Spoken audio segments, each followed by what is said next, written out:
because I was raised in purity culture and it was all like shameful, sex is evil. But like Yeah. once you get married, it'll be fine. It'll be fine, you know? And like literally every one of my friends would get married young because of it. Then Mm. about a year afterwards, so I've always been the person people talk to because I'm a little filterless, you learn. It's fine. That's how I do. But they would call me a year later and say, you know, I'm not enjoying my sex life. I'm kind of just doing it for him now.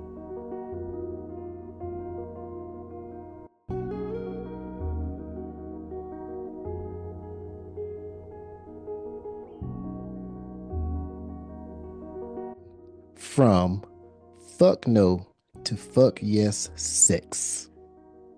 This year, she is launching erotic adventure retreats. So we like to welcome you, Angela, to the show. Yay. Yay, And thank you for I having me. enjoyed saying that, by the I way. did. I know he was so excited. And if I'm not mistaken, has been released the new book has been Yep, released? it's Yes. here. It's Ah, available on yes. Amazon and my website. So if you have Oh, trouble finding it on yes. Amazon, you can definitely find it on my website too. Yeah, so I am a couples and a sex therapist. I'll start with who I help. So my goal is to help couples who are best friends take their relationship from the friend zone to the sexy zone by normalizing conversations about sex. And I do that through a variety of products and services.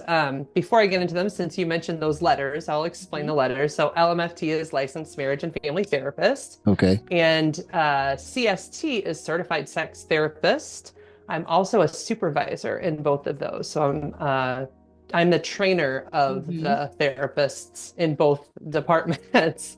So I've been doing this Okay. work for almost 20 years and I offer retreats. I also have this really fun event called Dinner with a Sex Therapist where I do normalize conversations about sex. I get people in a room and I try to get them talking and getting comfortable with the topic because Mhm. essentially we're not really comfortable with sex as a Right. society. Right. I'm Right. trying to Right. change that.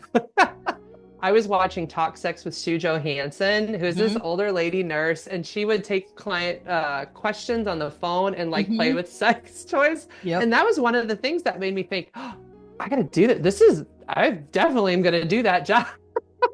And I remember watching her.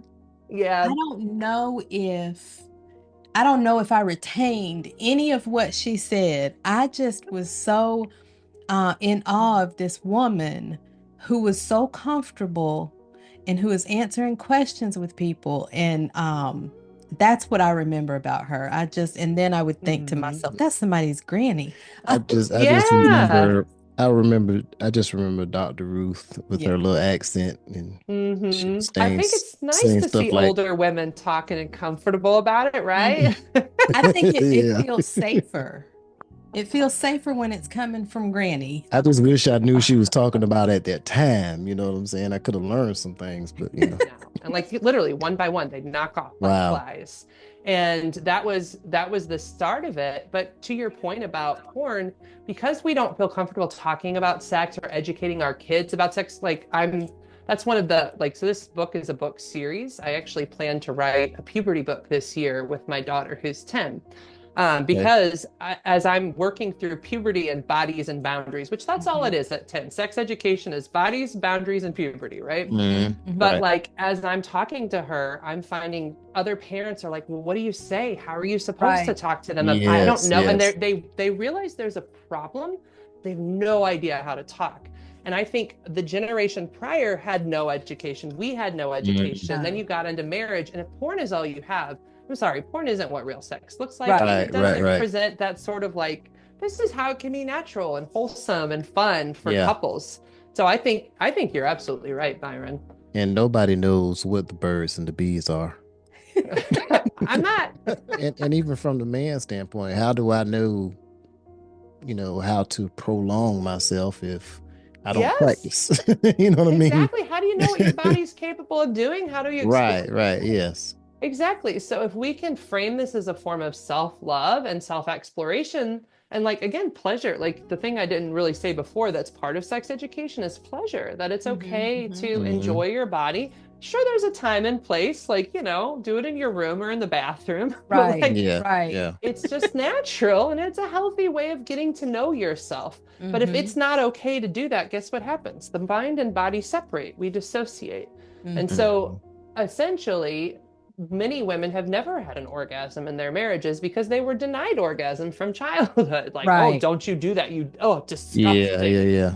And so that's why my book focuses on neutralizing all those. Well, it really depends on their value system. It's a complicated question, and it depends on what they believe. I deeply respect people's values. Wherever people land, I work with multiple types of valued people. So first, I just try to understand what their value system is around masturbating. When it is more challenging is when they're opposite. So sometimes one of them feels one way and the other feels the other. Right. And so sometimes what I'm doing is helping them make compassion choices for the relationship that like, this hurts your partner's feelings. So can you make a compassion choice to, and usually it's around porn, not masturbating. I've learned that if it's masturbating to porn, that's when people are hurt. But if it's masturbating without, people sometimes are a little more open, although it really depends on how far they, like where they land on their spectrum. And there will be limits for females too, because again, orgasm, I do have my clitoris. So I'm gonna show my clitoris. Yes.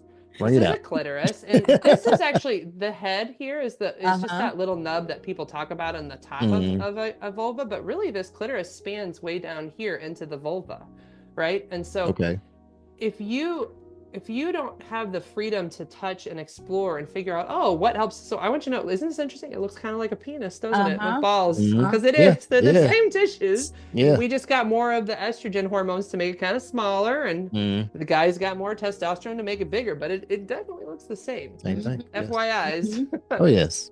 So as a result, then, when you learn, like, you get your clitoris erect, just like a penis. So like building some blood pressure there, like just like with a male, like when you're rubbing his penis and blood goes to that area, well, blood goes to the female's area too.